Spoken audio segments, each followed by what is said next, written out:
అత్యుత్తమ ప్లేస్మెంట్స్ తో ఎంఎన్సీ కంపెనీలలో ఉద్యోగమే లక్ష్యమా? ఇంజనీరింగ్ చదవాలనే మీ పిల్లల కలని కేజీ రెడ్డి కాలేజ్ తో నిజం చేసుకోండి.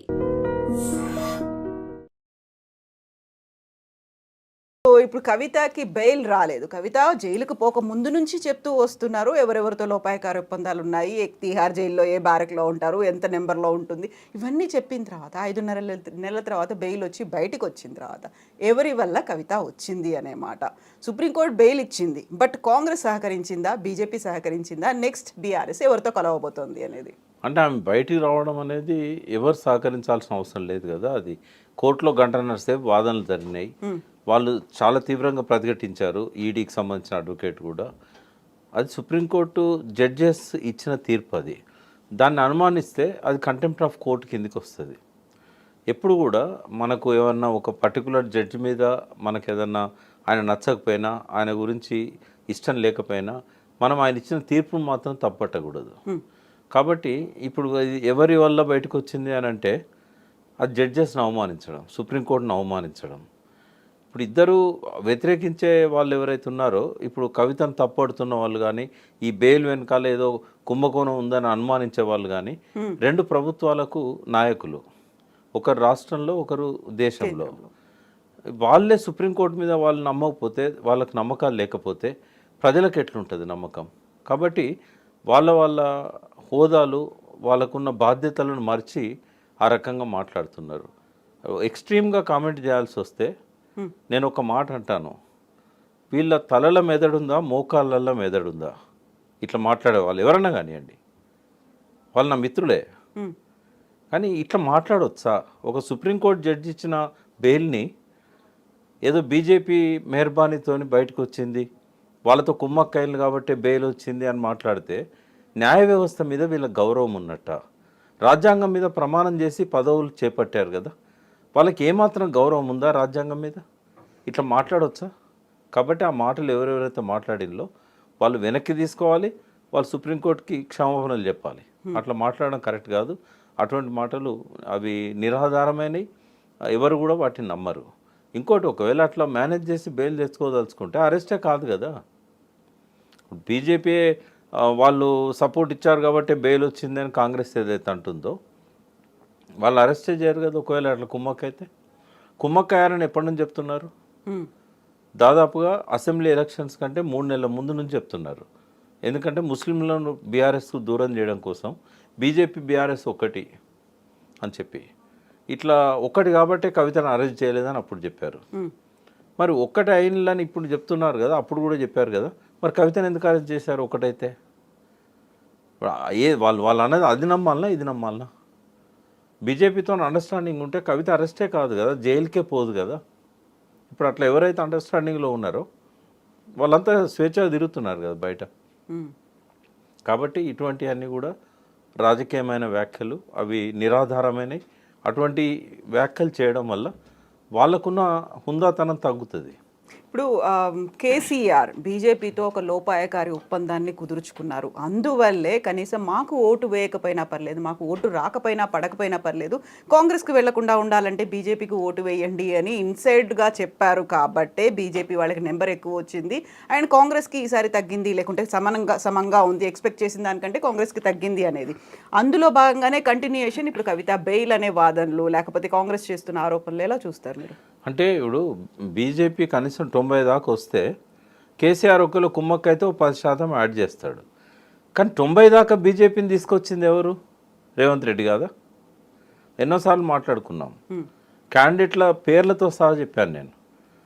ఇక్కడ బలహీనమైన క్యాండిడేట్ ఎందుకు పెట్టాడు, ఇక్కడ ఒక బలమైన క్యాండిడేట్ను వేరే నియోజకవర్గానికి ఇన్ఛార్జ్గా ఎట్లా పంపగలిగాడు అంటే, ఈయనకున్న అండర్స్టాండింగ్తోనే మోడీతో ఇవన్నీ చేయగలిగాడు. ఇప్పుడు నేను మళ్ళీ చెప్తున్నా, భౌతికంగా మాత్రమే రేవంత్ రెడ్డి కాంగ్రెస్లో ఉన్నాడు, మానసికంగా ఇది not in the Congress. Chandrababu చేతిలో ఉన్నాడు. చంద్రబాబు ఎవరి చేతిలో ఉన్నాడు? మోడీ చేతిలో ఉన్నాడు. కాబట్టి ఈ నెక్సెస్ని మర్చిపోవద్దు మనం. ఏది మాట్లాడినా కూడా రేవంత్ రెడ్డికి ఆ బీజేపీతో ఉన్న అనుబంధం వల్లనే 8 మంది గెలవగలిగారు. లేకుంటే నేను చెప్తున్నా కదా, రేవంత్ రెడ్డి కనుక పట్టుదలతోని ఫైట్ చేసి ఉంటే ఒక్క క్యాండిడేట్ కూడా బీజేపీ గెలిచే పరిస్థితి లేదు. ఆయన అప్పుడే అధికారంలోకి వచ్చారు, ఇంకా టీఆర్ఎస్కి ఉండే అవకాశం. అయితే ఈయన బీజేపీతో కుమ్మక్కు కావడం వల్ల టీఆర్ఎస్ గెలిచే అవకాశాన్ని పోగొట్టుకున్నది. ఎందుకంటే చాలా నియోజకవర్గాల్లో ట్రయాంగిల్ ఫైట్స్ లేకపోవడం వల్ల బీజేపీకి లాభించింది అది. అది ఎందుకు చేసిండు అనే దానికి కూడా నేను చెప్పాను. ఏమనంటే రేవంత్ రెడ్డి అనే దానికంటే కాంగ్రెస్ పార్టీ అధికారంలోకి రావడానికి పరోక్షంగా సహకరించింది మోడీ. దూకుడుగా వెళ్తున్న బీజేపీని తగ్గించాడు సంజయ్ని వెనక్కి లాగి. దానివల్ల ఏమైంది, ట్రయాంగిల్ కంటెస్ట్ అనేది చాలా నియోజకవర్గాల్లో లేకుండా పోయింది. సంజయ్ ఉండుంటే అలా కేసీఆర్ సీఎం. సంజయ్ని ఎందుకు వెనక్కి లాగాడు అంటే కేసీఆర్ను రానియకూడదు, అది కాంగ్రెస్కి హెల్ప్ చేయాలని కాదు, రేవంత్ రెడ్డిని సీఎం చేయాలని కాదు. అప్పుడు ఆ క్యాండిడేట్ సీఎం రేవంత్ రెడ్డి అవుతాడు అనేది కూడా మోడీ దృష్టిలో లేకపోవచ్చు. బట్ ఆయనకున్న దేశంలో ఇద్దరే ప్రధాన శత్రువులు, ఒకరు అరవింద్ కేజ్రీవాల్, ఒకరు కేసీఆర్. ఇంకొకరికి ఎవరికి బీజేపీని ఢీకొనే సత్తా లేదు. అంటే ఏ మేరకైనా ఇద్దరికి కూడా లేదు. వాస్తవంగా బీజేపీని ఢీకొనే సత్తా వీళ్ళిద్దరికి కూడా లేదు. కానీ ఏదో ఒక ప్రయత్నం చిన్నగానైనా మొదలుపెట్టారు. బీజేపీని దూకుడుగా బీజేపీ పైన కామెంట్స్ చేయడం, మోడీ మీద నేరుగా విమర్శలు చేయడం, అక్కడున్న పార్టీ నాయకులను అరెస్ట్ చేయడానికి బిఎల్ సంతోష్ లాంటి వాళ్ళ మీద కేసులు బుక్ చేయడం, ఈ మేరకైనా కేసీఆర్ చేయగలిగిండు అని అంటే ఆయన బీజేపీతో వైరుధ్యాన్ని పెంచుకున్నాడు. ఒకవేళ బీజేపీతో కుమ్మక్కు కావాలనుకుంటే బిఎల్ సంతోష్ మీద కేసు కనుక ఆయన బుక్ చేయకపోయి ఉంటే ఇవాళ ఆయనే సీఎం కదా. ఇప్పుడు బీజేపీతో వైరుధ్యాన్ని పెంచుకున్నారు, బట్ కాంగ్రెస్తో అండర్స్టాండింగ్ అనేది ఉంది కాబట్టి అభిషేక్ మను సింఘ్వీకి వ్యతిరేకంగా ఇంకొకరిని బీఆర్ఎస్ తరఫున బరిలోకి నిలపలేదు. కేసీఆర్ ఆలోచనలు ఎట్లుంటాయంటే ప్రజల మధ్య కంటెస్ట్ అనుకున్నప్పుడు ఓడిపోతామని తెలిసినా కూడా కంటెస్ట్ చేస్తాడు. ఇది అసెంబ్లీ లోపల జరిగే కంటెస్ట్. ఇది ఎట్లా గెలవనప్పుడు ఎందుకు అబాస్పాలు కావాలని నామినేషన్ వేసి ఓడిపోయి అట్లా వేస్తే ఏమైందంటే క్రాస్ ఓటింగ్కి అవకాశం ఇచ్చిన వాళ్ళు అవుతారు. కాబట్టి మనకు ఆ సంఖ్య లేదు, సంఖ్యాబలం లేనప్పుడు నిలబడడం అనవసరం. ఎప్పుడైనా అది కేసీఆర్ గారి ఆలోచన సరళి ఆ రకంగానే ఉంటుంది. దానికి పరిపర అర్థాలు తీయొచ్చు. దీనికి ఇంకొక కంటిన్యూయేషన్ ఏంటంటే కవిత అరెస్ట్ అయిన నేపథ్యంలో వెరీ ఫస్ట్ డేస్లో ఆ టైంలో అభిషేక్ మను సింఘ్వి కూడా కవిత తరఫున వాదించవచ్చు ఒక అడ్వకేట్. ఇప్పుడు కపిల్ సిబాల్ వాదించట్లేదు. ఇప్పుడు అలా ఏమన్నా థ్యాంక్స్ గివింగ్ లో గ్రాటిట్యూడ్ లాగానో ఆయన్ని థ్యాంక్స్ గివింగ్ ఏముండదమ్మా, ఫీజు ఉంటుంది, గంటకు ₹1,00,000 ఫీజు ఇస్తారు. Advocate is advocate. ఇప్పుడు కాంగ్రెస్ అడ్వకేట్ అయినా కూడా కపిల్ సిబాల్ గవర్నర్ కేసులోనూ ఏమో కాంగ్రెస్కి అగెనిస్ట్గా సుప్రీంకోర్టులో వాదించాడు, దాసోస్రావుని వీళ్ళు పెట్టిన కేసు అనుకుంటా. అట్లా ఎన్నో కేసులలో కపిల్ సిబాల్ అపేర్ అవుతున్నాడు. బీఆర్ఎస్ తరఫున కూడా కపిల్ సిబాల్ కాంగ్రెస్ మాజీ మంత్రి కూడా కదా. కాబట్టి అడ్వకేట్స్కి ఆ రకంగా థ్యాంక్స్ గివింగ్ ఏముండదు. ఓన్లీ కోర్టు బయటకు వచ్చినాక వాళ్ళెవరో వీళ్ళెవరో ఫీజు ఇస్తారు, అంతవరకే ఉంటుంది. అభిషేక్ సింగ్ అయినా ఇంకొకరు అయినా కూడా అది గెలవని సీటు. బీఆర్ఎస్కి ఏమాత్రం జీరో. సిట్టింగ్ సీటు, సిట్టింగ్ ని మాత్రం కోల్పోవాల్సి. సిట్టింగ్ అంటే ఆయన చేసిన పని వల్ల, కేశవరావు గారు రిజైన్ చేయడం వల్ల వాస్తవంగా ఇంటర్నల్గా చాలా జరిగింది. వాస్తవంగా ఒక రాజ్యసభ మెంబర్ను రిజైన్ చేయించాలని చాలా పట్టుబట్టారు, చేజింగ్ చేశారు. ఢిల్లీలో ఆయనను ఒక మెంటల్గా టార్చర్ చేశారు. ఒకటే ఒక్క కారణం, అభిషేక్ సింఘ్వికి సీటు కావాలి. సోనియా గాంధీ గారు చెప్పారు, మీరేం చేస్తారో నాకు తెలియదు, ఆయనను మీ స్టేట్ నుంచి రాజ్యసభ మెంబర్ చేయమన్నారు. ఇప్పుడు ఖాళీలు లేవు. అప్పుడు కేశవరావు గారి కంటే రిజిగ్నేషన్ ముందు మీరు రిజైన్ చేయాల్సిందే. ఏ పార్టీకి చెందిన ఎంపీ? బీఆర్ఎస్ పార్టీకి. సో బీఆర్ఎస్ పార్టీ ఎంపీని రిజైన్ చేయించి మీకు స్టేట్లో మినిస్టర్ ఇస్తాం, ఎమ్మెల్సీ ఇచ్చి మినిస్టర్ ఇస్తాం, ఇట్లాంటి ప్రలోభాలకు గురి చేశారు. ఎట్టి పరిస్థితుల్లో ఆయన ఒప్పుకోలేదు. బట్ ఇది ఎందుకు ఇప్పటిదాకా బయటికి రాలేదు? నేను చెప్తున్నా మీకు, ఎందుకంటే అది అందరికి తెలిసిన విషయం కాదు. ఎంపీ అందరికి చెప్పుకోలేదు కదా. ఆయన ఎట్టి పరిస్థితులు నేను నో అని చెప్పిండు. ఆయన నో అని చెప్పిన తర్వాత ఆల్టర్నేటివ్ ఏంది అని చూశారు. విజయలక్ష్మి అప్పటికే కాంగ్రెస్లోకి వచ్చింది. కేశవరావు గారిని పట్టుబట్టి కేశవరావు గారిని తీసుకొచ్చారు. ఆయన ఆ ఉద్దేశంతోనే పార్టీ మారితే రాజీనామా చేయాలని చెప్పి స్టేట్మెంట్ ఇచ్చాడు. ఆ స్టేట్మెంట్ని ఆసరా చేసుకున్నారు. నువ్వు ఎట్లాగో పార్టీ మారుతున్నావు కదా, రిజైన్ చేయి. సో లొంగిపోయారా కేశవరావు గారు? లొంగిపోలే. ఆయన ఒక మాట చాలా అంటే స్టేట్స్మెన్ లాగా ఒక మాట మాట్లాడాడు, ఎవరైనా పార్టీ మారితే రిజైన్ చేయాలి. ఆ రోజు ఆయన మారలేదు. పార్టీ మారిన వాళ్ళు రిజైన్ చేయాలన్నాడు. అన్నాక చాలా రోజులకు ఆయన పార్టీ మారాడు. పార్టీ మారిన తర్వాత నువ్వే అన్నావు కదా పార్టీ మారితే రిజైన్ చేయాలని. ఇప్పుడు అభిషేక్ సింగ్ తేవాలంటే ఏం చేయాలి? రాజీనామా చేయించాలి. ఆ స్థానాన్ని భర్తీ చేయడానికి. అయితే ఆయన కోసం ఈయన ఖాళీ చేసే మనిషి కాడు. అభిషేక్ సింగ్ కంటే చాలా సీనియర్ కేశవరావు గారు. ఆయన పేరు చెప్తే ఆయన చేసేవాడు కూడా కాదు కావచ్చు. బట్ ఆయన ఆ మాట అన్నాడు కదా, ఎవరైనా పార్టీ మారితే రిజైన్ చేయాలి, మోరల్ ఆబ్లిగేషన్. ఎప్పుడైతే ఆయన అన్నాడో ఆ వీక్నెస్ని పట్టుకొని నువ్వు రిజైన్ చేయి, పార్టీ మారినావు కదా, నీకు అడ్వైజర్ ఇస్తాం. ఇది జరిగింది. సో ఇప్పుడు ఆ బీఆర్ఎస్ రాజ్యసభ ఎంపీకి అంత ప్రలోభాలు పెట్టినప్పటికీ చాలా లాయల్ గా మాత్రం ఉన్నారు. ఇప్పుడు ఉన్నటువంటి అందరు ప్రెసెంట్ లాయల్ ఉన్నారమ్మా. ఇప్పుడు అక్కడ ఉన్న రాజ్యసభ మెంబర్లు 4 ఉన్నారు. 4 100% లాయల్ ఉన్నారు కేసీఆర్ గారికి. లేకుంటే పార్సారథి రెడ్డి కానీ, దామోదరరావు కానీ, ఆయన రవిచంద్ర కానీ, మన సురేష్ రెడ్డి కానీ, ఎవ్వరు కూడా బీఆర్ఎస్ను వదిలిపోవాలనే ఆలోచనలు లేరు వాళ్ళు. What about MLAs? ఇప్పుడు ఇంత ప్రధానంగా ఎందుకు మాట్లాడుకోవాల్సి వస్తుంది అంటే బీఆర్ఎస్ పార్టీని మర్జ్ చేస్తారు బీజేపీలో అనేది. అప్పుడు కాంగ్రెస్కి సంబంధించినటువంటి కొంతమంది ఆల్రెడీ ఇక్కడ నుంచి ఎమ్మెల్యేలు అక్కడికి వెళ్ళిపోయారు కాబట్టి. ఈ మధ్య ఒకటి లింక్ చేస్తాను నేను, ప్లీజ్. ఏంటంటే చాలా ఒక సోషల్ మీడియాను పట్టుకొని చాలా పెద్ద కథ నడిపించాడు రేవంత్ రెడ్డి. ఏంది అంటే బీజేపీలో కలుస్తుంది, బీఆర్ఎస్ బీజేపీలో కలుస్తుంది. ఇది ఏ రకమైన అవకాశం లేని కాడ ఒక పొగ పుట్టించాడు. ఎందుకు జరిగింది ఇది అంటే, రేవంత్ రెడ్డి అక్కడ ఏం మాటిచ్చాడు?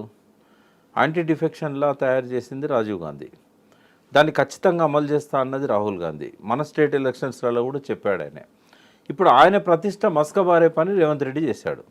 ఢిల్లీకి పోయినప్పుడు అడిగారు, పద్ధతి కాదు కదా వాళ్ళని రిజైన్ చేయించి మళ్ళీ గెలిపి, ఎందుకు అవసరం లేదు, లెజిస్లేచర్ పార్టీ మన కాంగ్రెస్లోకి వస్తున్నది, నేను అందరితో మాట్లాడాను, మాటలు చెప్పాడు అక్కడ. తర్వాత అడిగారు, మా పార్లమెంట్ ఎలక్షన్లకు ఆయనకు వస్తారు అని చెప్పాడు. పార్లమెంట్ ఎలక్షన్ అయినా కూడా 10 మంది కంటే ఎక్కువ పోలేదు. అందులో కూడా చంద్రబాబు నాయుడు వచ్చి ఆయన ఇన్ఫ్లుయెన్స్ చేస్తే కొంతమంది పోయారు. ఇంకా 10 దాటి ఇంకొక ఒక్కరో ఇద్దరో కూడా పోయే పరిస్థితి కనబడతలేదు. ఎందుకంటే ఇప్పటికే ప్రజలల్లో రేవంత్ రెడ్డి పట్ల ఒక వ్యతిరేకత వచ్చింది. రైతులు ఆందోళన చేస్తున్నారు, మహిళలు కూడా బస్సు ఇచ్చినంత మాత్రం సాటిస్ఫై కావట్లేదు, వాళ్ళు అనుకున్న పథకాలు ఏవి కూడా అమల్లోకి రావట్లేదు. ఎప్పుడైతే ప్రజల్లో డిస్కాంటెంట్ వస్తుందో, నాయకులు ఎప్పుడు కూడా తమ చిరునామాను సరి చేసుకునేది ప్రజల యొక్క కోణం నుంచే. ప్రజలు అడిదిక్కు తిరుగుతున్నారు అనుకున్నప్పుడు కడియం శ్రీహరి లాంటి ఉద్దండు కూడా, సీనియర్ రాజకీయ నాయకుడు కూడా రాజకీయ పార్టీకి ఉన్న లాయల్టీని పక్కకు పెట్టి ప్రజలు ఎట్లా ఆలోచిస్తున్నారో రేపు ఓట్లు పడాలంటే ప్రజల ఆలోచనల దిక్కు మనం పోవాలి అని అనుకున్నారు. సో ఇప్పుడు ప్రజల లోపల వచ్చే ఆలోచన ఏంటంటే కాంగ్రెస్ పట్ల వ్యతిరేకత పెరుగుతున్నది. వాటర్ గ్రాఫ్ ఎట్లా పెరుగుతుందో స్లోగా మెల్లమెల్లగా పెరుగుతున్నది. ఈ పెరుగుతున్న క్రమం ఒకటి. రెండవది, వాళ్ళని భయపెడుతున్న మరొక ఇదేంటంటే రేపు మళ్ళీ ఎలక్షన్స్ వస్తే గెలుస్తామా, ఇప్పుడు కోర్టు తప్పు పట్టేటట్టుంది. ఫస్ట్ బలి అయ్యేది దానం నాగేందర్. ఎందుకంటే ఆయనకు ఏ ఎవిడెన్స్ అక్కర్లేదు, 2 పార్టీల నుంచి 2 నామినేషన్లు వేశాడు. ఫస్ట్ ఏమో ఎమ్మెల్యేగా డిక్లేర్ చేశారు ఎలక్షన్ కమిషన్, సెకండ్ ఆయనను క్యాండిడేట్గా డిక్లేర్ చేశారు కాంగ్రెస్ పార్టీకి. అక్కడనే ఆయనను శాక్ చేయాలి. బట్ ఎందుకో వాళ్ళు ఇంకా కూడా నిద్రపోతున్నారు. రేపో ఎల్లుండో హైకోర్టు ఆయనను రిజైన్ చేయమనడము, లేకుంటే స్పీకర్కు సీరియస్గా ఆక్షేపణ చేయడము చేస్తుంది. ఇంకా ఏ ఎవిడెన్స్ కావాలి? నామినేషన్ కంటే ఎక్కువ ఏం కావాలి? పార్టీ మారిండని చెప్పడానికి బీఫామే ఇచ్చారు కదా కాంగ్రెస్ నుంచి ఆయనకి ఎంపీగా. అయితే ఈ పాయింట్ మీద ఆయన డిస్క్వాలిఫై అయిన తర్వాత గెలిచే అవకాశాలు చాలా కష్టం దానం నాగేందర్కి. ఎప్పుడైతే ఆయన ఓడిపోతాడో పోయిన ఎమ్మెల్యేలు కూడా రిటర్న్ వచ్చే పరిస్థితి. అయితే ఈ లోపలనే ఈ కోర్టు తీర్పు రాకముందే, బై ఎలక్షన్ రాకముందే ఒక భయానక వాతావరణాన్ని ఎమ్మెల్యేలో క్రియేట్ చేయాలి. అది ఎట్లా క్రియేట్ అవుతుంది? బీజేపీలో కలుస్తున్నది అని అంటే బీజేపీ ఇక్కడ అధికారంలోకి వచ్చేది లేదు. ఇప్పుడు కాదు, 29లో రాదు, 34లో కూడా రాదు. ఎప్పటికీ బీజేపీకి కూడా అవకాశం లేదు వాళ్ళ సిద్ధాంతం ప్రకారంగా. కాబట్టి బీజేపీలో బీఆర్ఎస్ కలిస్తే మనకు పుట్టగతులు ఉండవు అని నాయకులు భయపడతారు. కేసీఆర్ని వదిలేసి మా దిక్కు వస్తారు. అధికార పార్టీ కాబట్టి ఏమో హామీలు ఇస్తారు, పదవులు ఇస్తామంటారు, డబ్బు ఇస్తామంటారు, ఏదో చేస్తారు. ఈ వాతావరణాన్ని క్రియేట్ చేయడానికి ఒక ఉద్దండుడైన, లబ్ధప్రతిష్ఠుడైన ఒక సీనియర్ సోషల్ మీడియా కింగ్ను పట్టుకొని ఆయనతోని డ్రామా అంతా నడిపించి, మళ్ళీ ఆయనతో నడిపిన డ్రామా సరిపోదని చెప్పి సాక్షాత్తు ముఖ్యమంత్రి ప్రకటించాడు. ఆయన గవర్నర్ అవుతాడు కేసీఆర్, ఆయన కొడుకు కేంద్ర మంత్రి అవుతాడు. అంటే దీన్ని అయితే మనం చిల్లర మాటలని నేను చెప్పగలుగుతా. అవసరమా ఇది రేవంత్ రెడ్డికి? ఇప్పుడు ఒక రాష్ట్రానికి ముఖ్యమంత్రి నీకు అవసరమా? ఏ పార్టీ నాయకుడు ఏ పార్టీతో కలుస్తున్నాడు అనేది ఆధారాలు లేకుండా అట్లా మాట్లాడవచ్చా? నీ ఇంటెలిజెన్స్ రిపోర్ట్ ఉంటే బయటపెట్టు. ఇంటెలిజెన్స్ రిపోర్ట్ నిజంగానే కేసీఆర్ కుమ్మక్క అవుతున్నాడు బీజేపీతోని అనేదన్నా ఉన్నట్టయితే బయటపెట్టు. అయితే ఇవన్నీ ఇన్ని రకాల నరేషన్స్ రావడానికి, సోషల్ మీడియాలో ఇంత ప్రచారం జరగడానికి ప్రధానమైనటువంటి కారణం కవిత అరెస్ట్కి సంబంధించి, ఆ తర్వాత బెయిల్ మీద బయటికి వచ్చిన తర్వాత ఇంకా ఎక్కువగా మ్యాసివ్గా సర్క్యులేట్ అవుతున్నాయి, స్ప్రెడ్ అవుతున్నాయి. బట్ ఇప్పటికీ కూడా కేసీఆర్ ఎందుకని మాట్లాడలేకపోతున్నారు? అసెంబ్లీ ఎన్నికల తర్వాత, ఆ తర్వాత పార్లమెంట్ ఎన్నికల తర్వాత, కవిత అరెస్ట్ తర్వాత, విడుదల తర్వాత ఇప్పటిదాకా ఎందుకు కేసీఆర్ బయటికి రాలేదు, మాట్లాడట్లేదు? అంటే ఏం మాట్లాడాలి? ఇన్ని స్పెక్యులేషన్స్ ఉన్నాయి. మళ్ళీ కార్యకర్తల్లో మనోభావాలు లేకుంటే వాళ్ళని రెజ్యూనేట్ చేయాలి, మళ్ళీ మన అధికారంలోకి రావాలి అనుకుంటే మాట్లాడాల్సినటువంటి అవసరం లేదా? నేను అనేది ఏంటంటే ఇవాళ ఇప్పుడు ఇమ్మీడియట్గా ఆయన వచ్చి ఖండించండి అనుకోండి, రేపు ఇంకొక వాదనతో వాళ్ళు ముందుకు వస్తారు. ప్రజలంతా నమ్మనియండి, పీక్కి వెళ్ళినాక కానీ కేసీఆర్ రాడు. ఎప్పుడు కూడా ఆయన నేచర్ ఎట్లుంటుందంటే ఏదన్నా ఒక అపవాదో లేకపోతే ఇంకోటో స్ప్రెడ్ కావడం మొదలైంది అనుకోండి, కానీ అండి ఇంకెంత స్ప్రెడ్ చేస్తారో చూద్దాం. ఎందుకంటే ఇప్పుడు దీన్ని ఇక్కడనే నేను కట్ చేసింది అనుకోండి, ఇంకోటి మొదలు పెడతారు, నడవనియండి అని అంటాడు ఆయన. ఆయన నేచర్ అది. ఆయన మొత్తం స్ప్రెడ్ అయిన తర్వాత అప్పుడు వచ్చి ఆయన మాట చెప్తాడు, దానికి వాల్యూ ఉంటుంది. బట్ ఇదే స్ట్రాటజీని ఎన్నికల సమయంలో అప్పటిదాకా వదిలేసి, అప్పటిదాకా ఎవరితో కలవకుండా, ప్రజల్లో తిరగకుండా, ప్రచారాలకి దేనికి వెళ్లకుండా, చివరిలో ఎన్నికల ముందు మ్యాసివ్గా తిరిగినప్పటికీ కూడా ప్రజలు నమ్మలేదు అంటే కొన్నిసార్లు ఓవర్ కాన్ఫిడెన్స్ ఎట్లుంటుందో ఒక ఎగ్జాంపుల్ చెప్తా. ఒకసారి మిర్యాలగూడ కాన్స్టిట్యున్సీలో హాలియా కాన్స్టిట్యున్సీ, నాగార్జున సాగర్, అంతకుముందు హాలియా ఉండే, జానారెడ్డి గారు వరుసగా ఎన్నికవ్వకుంటూ వస్తున్నాడు. ఒకసారి ఏం చేసిండంటే నేను పోను నామినేషన్ వేయను అన్నాడు. అది నామినేషన్ వేసి నేను విజిటే చేయను, ప్రచారమే చేయను అన్నాడు. ఓడిపోయాడు. అంటే ఎన్టీ రామారావు కలవకృతిలో నేను అన్ని తిరుగుతున్నారు, మీరు మీ కాన్స్టిట్యున్సీకి పోవట్లేదు అని వాళ్ళ సెక్రటరీ అడిగితే ఆడ నా చెప్పు పెట్టినా గెలుస్తుంది అని అన్నాడు. ప్రజలంతా అభిమానిస్తారు నన్ను అన్నాడు. ఓడిపోయాడు. అంటే మితిమీరిన ఆత్మవిశ్వాసం, దాన్ని ఇంకో భాషలో అహంకారం, అహంభావం అని కూడా అంటారు. మితిమీరిన ఆత్మవిశ్వాసం కేసీఆర్లో ఉండే, కేటీఆర్లో ఉండే. అందుకే వాళ్ళు మేము గెలుస్తాము, మాకు ఎదురు లేదు అని. సరే కేటీఆర్ గారు వారు అనుకున్న సాధించిండ్రు. అవుట్ ఆఫ్ 28లో 24 వారు తెచ్చుకోగలిగారు. ఇదే మోస్ట్ సక్సెస్ఫుల్ లీడర్ ఇక్కడ హైదరాబాద్ సంబంధించి, సరౌండింగ్ సంబంధించి. కానీ రూరల్ మొత్తం గాలికి వదిలేశారు. కేటీఆర్ ఇక్కడ ఎట్లా కష్టపడ్డాడో రూరల్లో కనుక ఎవరో ఒకరు కష్టపడి ఉంటే డెఫినెట్గా కేసీఆర్ లేకుంటే హరీష్ రావు వారికి ఆ బాధ్యతలు ఇచ్చి నిలబెట్టుంటే ఖచ్చితంగా అధికారం వచ్చేది. కానీ అక్కడ వ్యాక్యూమ్ ఏర్పడ్డది. కేసీఆర్ ఏమనుకున్నాడు, నా మాటే వేదం, ఎందుకంటే ప్రజలకు నేను ఇన్ని చేశాను. ఆయన ఎప్పుడైతే ప్రజలను అడ్రస్ చేస్తూ వేల సంఖ్యలో వచ్చిన జనాన్ని చూసి వీళ్ళు ఓట్లేస్తే చాలు గెలుస్తారు, కానీ అదే ప్రజలు తెల్లారి రాహుల్ గాంధీ మీటింగ్లో ఉంటారు, అదే ప్రజలు తెల్లవారి రేవంత్ రెడ్డి మీటింగ్లో ఉంటారు, మోడీ మీటింగ్లో కూడా వాళ్ళే ఉంటారు. అంటే ఎవరు డబ్బులు ఇచ్చి వెహికల్ ఎక్కిస్తే వాళ్ళు వస్తూనే ఉంటారు మీటింగ్లకు. అందుకే తెచ్చిన జనం అనే విషయాన్ని కేసీఆర్కు తెలుసు. అది ఆయన డబ్బులు ఇస్తేనే కదా వాళ్ళు తీసుకొచ్చింది. మరి వచ్చిన జనాన్ని మెచ్చిన జనమా తెచ్చిన జనమా అనేది ఆలోచించాలి కదా. అక్కడ ఘోరంగా ఫెయిల్ అయ్యండి ఆయన. రెండవది, ఆయన మాటలలో పదం లేదు, ఆ ఉత్సాహం కనబడలేదు. ప్రజల లోపల ఉన్న అనేక అనుమానాల మీద నివృత్తి చేసే ఒక్క మాట కూడా ఆయన మాట్లాడలేదు. సో ఇప్పుడు కవిత బయటకు వచ్చిన తర్వాత ఆ డౌట్స్ అనేవి ఇంకా పెరిగిపోతున్నాయి కాబట్టి కనీసం ఇప్పటికైనా సమయం ఆసన్నమైంది అని అనిపించట్లేదు.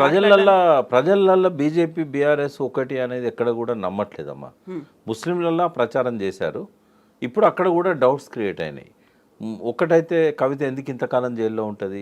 బయటకు వచ్చిన తర్వాత తను చేసినటువంటి వ్యాఖ్యలు కూడా, నేను మొండిని ఇప్పుడు జగమొండిని అయ్యాను, వడ్డీతో సహా చెల్లిస్తా, ఎవరికి ఆ వార్నింగ్?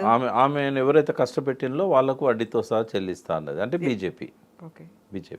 కాబట్టి ఆమె వచ్చిన తర్వాత బీజేపీకి అగనిస్ట్గానే ఆమె కార్యక్రమాలు ఇవన్నీ కూడా ఉంటాయి. ఇప్పుడు వీళ్ళు అధికారంలో లేరు కాబట్టి మోడీ చేయగలిగింది ఏం లేదు వీళ్ళను. ఇక మా అంటే కేటీఆర్ మీద ఈడీ నోటీసులు ఇస్తుండొచ్చు, ఏదైనా ఉంటే కేసీఆర్ మీద ఇస్తుండొచ్చు, అంత మించి ఆయన చేయగలిగింది ఏం లేదు. కానీ ఎప్పటికైనా మోడీ కేసీఆర్ను లేవకుండా తొక్కేయాలనేది ఆయన లక్ష్యం. ఎందుకంటే ఏమన్నా వేరే రాష్ట్రాల్లో ప్రభావితం చేయగలిగితే అది ఈయనే చేయగలుగుతాడని అసెంబ్లీ ఎన్నికలకు ముందు మోడీకి ఉన్న అవగాహన. బట్ ఇప్పుడు ఆయన ఆల్రెడీ సక్సెస్ఫుల్ అయింది ఆయన. ఎందుకంటే కేసీఆర్ను లేవకుండా చేయగలిగాడు. మళ్ళీ 3 ఏళ్ళ తర్వాత కదా కేసీఆర్ మళ్ళీ లేస్తాడా లేదా అనేది మళ్ళీ 3 ఏళ్ల కాలయాపన అయిపోవట్లేదా మరి? అంటే ఎప్పుడు కూడా రాజకీయ నాయకుడు ఎలక్షన్స్ వచ్చేదాకా అంత సీరియస్గా దాని మీద రియాక్ట్ కాడు. వేరే ఇష్యూస్ చాలా ఉంటాయి. కాకుంటే ప్రభుత్వంలో ఉన్న వాళ్ళకి వేరే ఇష్యూస్ ఉండొచ్చు. ప్రతిపక్షంలో ఉన్నారు అనుకున్నప్పుడు 10 ఏళ్ల పాటు ప్రభుత్వాన్ని రన్ చేసిన తర్వాత ఇప్పుడు ఫోకస్ పెట్టాల్సినటువంటి అంశాలు అటు పార్టీనైనా చూసుకోవాలి, లేకుంటే సమస్యల మీదైనా పోరాటం చేయాలి. అది కాదు తన సొంత కుటుంబ సభ్యురాలు తన కూతురి అరెస్ట్ అయ్యి వెళ్ళిన తర్వాత కూడా మాట్లాడకపోవడం. కనీసం ఇప్పటికైనా బయటకు వచ్చి మాట్లాడతారా? ఒక దిశానిర్దేశం అనేది ఉంటుంది. అంటే ఆయన ఎలక్షన్స్ టైంలోనే కవిత గురించి మాట్లాడాడు. మళ్ళీ మాట్లాడినా అదే మాట్లాడాలి, కొత్తగా మాట్లాడేది అయితే ఏముండదు. ఇప్పుడు ఈ మాట కవిత చెప్పిన మాట, పార్టీ పరంగా వచ్చిన మాట, వడ్డీతో సహా చెల్లిస్తాననే మాట. అంటే కవిత ఇండివిజువల్గా జైలు నుంచి వచ్చింది కాబట్టి ఆ కోపాన్ని ఆమె మీడియా ద్వారా చేసింది. బట్ నేను అనుకునేది వడ్డీతో సహా చేయగలగడానికి ఆమె దగ్గర ఉన్న వెపన్స్ ఏంటి? బీజేపీ చేసే స్కామ్స్ను కానీ బీజేపీ నాయకుల యొక్క వాళ్ళ మీద ఏమన్నా ఉంటే ఆ విషయాలు బయటపెట్టగలుగుతుంది. కేంద్ర ప్రభుత్వ విధానాలను వ్యతిరేకించగలుగుతుంది. ఆ విషయంలో ఆమె యాక్టివ్గా ఉండొచ్చు. బట్ ఒకటి నేను జైలు పోయిన వాళ్ళ గురించి ఒక కామెంట్ చేయాలనుకున్నా. అంటే ఏ రాజకీయ నాయకుడైనా అతనికి ప్రశాంతత అనేది లేకుండా పోయింది. అంటే లాస్ట్ 25-30 ఇయర్స్. ఎందుకు అనంటే మనకు వావిలాల గోపాలకృష్ణ లాంటి వాళ్ళు రాజకీయాల్లో ఉన్నప్పుడు, సుందరయ్య, తరిమెల నాగిరెడ్డి, ఓంకార్ ఇట్లాంటి వాళ్ళు ఉన్నప్పుడు వాళ్ళు ఓన్లీ విధానాలు, రాజకీయాలు, ప్రజల సమస్యల గురించి తప్ప ఇక వేరే వ్యాపకాలు వాళ్ళకు ఉండేటి కావు. కానీ ఎప్పుడైతే 90s నుంచి డబ్బు ప్రధానమైందో ఈ డబ్బు సంపాదించడం అనేది ఒక మెయిన్ యాక్టివిటీ అవుతుంది పొలిటీషియన్కి. ఫస్ట్ బాగా ఖర్చు పెడతాడు, ఖర్చు పెట్టడానికి బాగా అప్పులు చేస్తాడు. తర్వాత నిత్యావసర ఖర్చు కూడా ఎంత ఉంటుందంటే ఒక రోజుకు ₹1,00,000 ఖర్చు పెట్టని వాడు కనీసం ఎమ్మెల్యే స్థాయిలో కూడా నిలబడలేడు. అంటే నెలకు 30 లక్షలు కావాలి. అది కూడా మీడియాకు దొరకకుండా, కరప్షన్ బయటికి రాకుండా చేయాలి. అది ఏ నాయకుడైనా అట్లున్నప్పుడు ఏమవుతుందంటే వీళ్ళకు ఈ టెన్షన్లు, ఈ నెత్తి నొప్పులు, ఈ మేనేజ్మెంట్లు ఇదే సరిపోతుంది. ఒంటరిగా వాళ్ళకు దొరికేది ఒక 5 మినిట్స్ వాష్రూమ్లో. ఆ వాష్రూమ్లో కూడా ఫోన్లు వస్తూనే ఉంటాయి, ఫోన్లు పట్టుకపోతారు. ఇంకా నీకు వాళ్లకు నేనేంది, నా లక్ష్యాలేంటి, నా రోడ్ మ్యాప్ ఏంది, నా ప్రణాళిక ఏంది, ఇవన్నీ ఆలోచించడానికి ఏ రాజకీయ నాయకునికి టైం దొరకదు. ఒకవేళ అట్లా టైం దొరికిందనుకో వాడిని దూకుండా ఎవరు ఆపలేరు. అది జగన్ కావచ్చు, అది రేవంత్ రెడ్డి కావచ్చు, అది కవిత కావచ్చు. ఇప్పుడు ఆమె రేపు సీఎం క్యాండిడేట్గా ప్రొజెక్ట్ అవుతుంది. రేపు రాబోయే ఎన్నికల్లో ఈమె జైలు నుంచి వచ్చినప్పుడు జరిగిన హంగామా కానీ, ఆమె లోపల ఆ దూకుడుతనం కానీ అదేం చూపెడుతున్నది అని అంటే ఆమె నెక్స్ట్ తెలంగాణకు సీఎం క్యాండిడేట్ కాబోతున్నది. రేవంత్ రెడ్డి కానీ రేపు ఇంకెవరైనా సీఎం ఉన్నా కూడా ఎదుర్కోవడానికి ఇప్పటి నుంచి ఆమె ప్రణాళిక సిద్ధం చేస్తుంది. ఆమె 5 నెలలు బాగా ఆలోచించుకోవడానికి రోడ్ మ్యాప్కి టైం దొరికింది ఆమెకి. అట్లా కనుక ఆలోచించి ఒక ప్యాషన్ను డెవలప్ చేసుకొని ఒక కసితో బయటకు వచ్చిన వాళ్ళని ఎవ్వరు ఆపలేరు. ఇప్పుడు రేవంత్ రెడ్డి కూడా ఓటుకు నోటు కేసులో పోయిన తర్వాతనే ఆయన బయటకు వచ్చినప్పుడు ఇచ్చిన స్లోగన్ ఏంది, లయన్ ఈజ్ బ్యాక్. సిటీ అంతా పోస్టర్లు వేశాడు. ఆ లయన్ అనే దానికి తగ్గట్టుగా నడుచుకున్నాడు ఆయన. ఎన్నడూ కూడా తగ్గలేదు ఆయన మాటల్లో కానీ చేతల్లో కానీ. సేమ్ కవిత కూడా అదే పద్ధతిలో బయటకు వచ్చింది, ఒక ఎమోషనల్గా బయటకు వచ్చింది. ఆమెకు 5 నెలలు సరిపోయే సమయం దొరికింది. చాలా తెలివైంది అమ్మాయి, చాలా మొండిది, చాలా పట్టుదల ఉన్నది, ఎవరిని లెక్క చేయదు. రేపు పార్టీల తండ్రి కానీ, అన్న కానీ, క్యాడర్ కానీ నువ్వు సరిపోవంటే కూడా ఆమె తిరుగుబాటు చేసే మనస్తత్వమే తప్ప ఆమె అనుకున్న దానికి వ్యతిరేకంగా తల ఒగ్గే మనిషి కానే కాదు. కాబట్టి రేపు ఇంకొక క్యాండిడేట్ని రేవంత్ రెడ్డి కానీ, మోడీ కానీ తయారు చేసుకున్నారు బరిలో నిలబడడానికి. టీఆర్ఎస్ నుంచి ఆమె రేపు సీఎం క్యాండిడేట్గా రాబోతుంది. ఇది నా విశ్లేషణే, ఏ పార్టీ నుంచి వచ్చిన ఇన్ఫర్మేషన్ కాదు, ఎవరి అభిప్రాయం కాదు. అంటే జైలు పోయిన వాళ్ళకు ఉండే అడ్వాంటేజ్ చెప్తున్నాను నేను. కాబట్టి వడ్డీతో సహా తీర్చుకోవడం సెంటిమెంట్ కూడా వర్కౌట్ అవుతుంది. కొన్నిసార్లు రివెంజ్ అనేది రక్తపాతంతో ఉండదు, చాలా స్వీట్ రివెంజ్ ఉంటుంది. ఆ స్వీట్ రివెంజ్ ఏంటంటే ఆ పతనమైన స్థాయి నుంచి ఉన్నత స్థాయికి ఎదగడం. అది కవిత రేపు కవిత ముందున్న ఛాలెంజ్ అదే రేపు. ఒకటి ఈ కేసులో నుంచి నీట్గా బయటికి రావాలి. వాళ్ళు ఏదైతే సుప్రీంకోర్టు ఆంక్షలు పెట్టిందో ఆ ఆంక్షలను పాటిస్తూనే ఆమె ఎదగాలి. ఆమె కార్యక్షేత్రాన్ని తెలంగాణగానే చేసుకోవాలి. ఏవైతే బీఆర్ఎస్ పార్టీలో ఉన్న ఆ లూప్ హోల్స్ కానీ చేయలేని పరిస్థితి ఉన్నదో అవన్నిటిని ఆమె ఓవర్కమ్ కావాలి. పార్టీని ఒప్పించాలి. నాయకురాలిగా ఆమె క్షేత్ర పర్యటనలు చేయాలి. తన మీద పడ్డ బురదను తుడిచేసుకోవాలి. ప్రజల లోపల ఒక ఇమేజ్ను బిల్డ్ చేసుకుంటూ ఆమె రేపు పార్టీ ఇమేజ్తో పాటుగా తన ఇమేజ్ పెంచుకున్నట్టయితే ఆమె డెఫినెట్గా సీఎం క్యాండిడేట్ అవుతుంది. ఎవరు ఆపలేరు కూడా. అది సో ఇప్పుడు మీరు చెప్పినటువంటి 2 పేర్లు ఒక ఎగ్జాంపుల్గా చెప్పారు. అలా 3వ పేరు కవితగా యాడ్ అవుతుంది. అదొక రాజకీయంగా సెంటిమెంట్గా కూడా కలిసి వస్తుంది అనుకోవచ్చా? అంటే ఇది మన మన మన దేశంలోనే కాదు, మన రాష్ట్రంలోనే కాదు, ప్రపంచవ్యాప్తంగా 20-30 సంవత్సరాలు నెల్సన్ మండేలోని జైల్లో పెడితే నేరుగా జైలు నుంచి ఆయన ప్రెసిడెంట్ అయ్యాడు సౌత్ ఆఫ్రికాకు. ఆంగ్ సాన్ సూకీ కూడా ఇట్లా చాలామంది మనకు కనబడతారు. కాబట్టి ఇది ఆ ఏకాగ్రత, ఆ కసి, ఆ పట్టుదల ఇవన్నీ జైలు అనేది వాళ్ళకి ఇస్తుంది. జైలు లైఫ్, ఒంటరి జీవితం.